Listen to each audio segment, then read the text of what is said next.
નમસ્કાર મિત્રો, સ્વાગત છે તમારું ગુજરાતી ટિપ્સ યુટ્યુબ ચેનલની અંદર. તો મિત્રો, આ વિડીયોની અંદર આપણે કોરોના વાયરસ વિશે માહિતી મેળવશું. તો મિત્રો, વિડીયો પસંદ હોય તો વિડીયોને લાઇક અને શેર કરવાનું ભૂલશો નહીં. તો મિત્રો, કોરોના વાયરસ કેવા પ્રકારનો રોગ છે તે આપણે સૌપ્રથમ જોઈએ. તો કોરોના વાયરસ એક પ્રકારનું ચેપી રોગ છે અને તેનો હાલમાં કોઈ પણ ઈલાજ સંભવ નથી. આપણે જોઈએ છીએ કે આ રોગની શરૂઆત ચીનની અંદર થઈ હતી અને ભારતની અંદર પણ 1 થી 3 જેવા કેસ નોંધાઈ ચૂક્યા છે.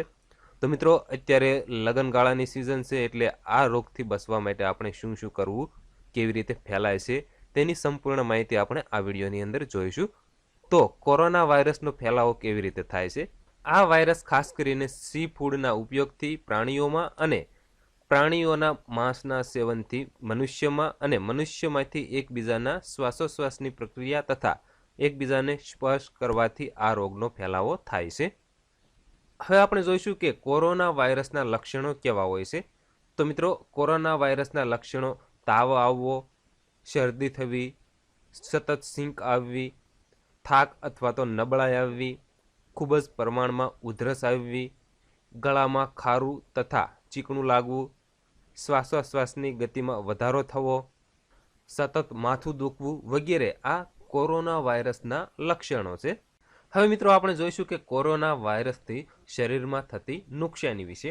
તો મિત્રો, શરીરના મહત્વના અંગો જેવા કે ફેફસા, કિડની, લીવર ફેલ થવું તથા માણસનું મૃત્યુ થવું આ કોરોના વાયરસથી શરીરની અંદર થતી નુકસાની છે. ત્યારબાદ આપણે જોઈશું કે કોરોના વાયરસથી બચવા શું શું કરવું જોઈએ આપણે.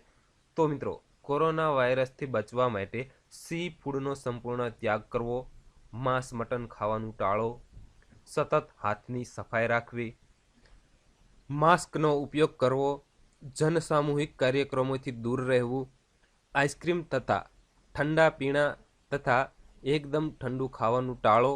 તો મિત્રો, આટલી સાવચેતી રાખવાથી આપણે કોરોના વાયરસના શિકાર થતાં અટકી શકીએ છીએ.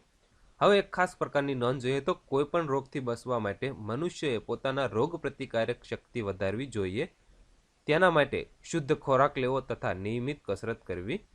જય હિન્દ, જય ભારત. મિત્રો, આ વિડીયો ગમ્યો હોય તો વિડીયોને લાઇક અને શેર કરજો તથા મિત્રો વધુને વધુ બીજા માણસો સુધી પહોંચે એટલા માટે આ વિડીયોને વધારેમાં વધારે શેર અને લાઇક કરજો. ખૂબ ખૂબ આભાર.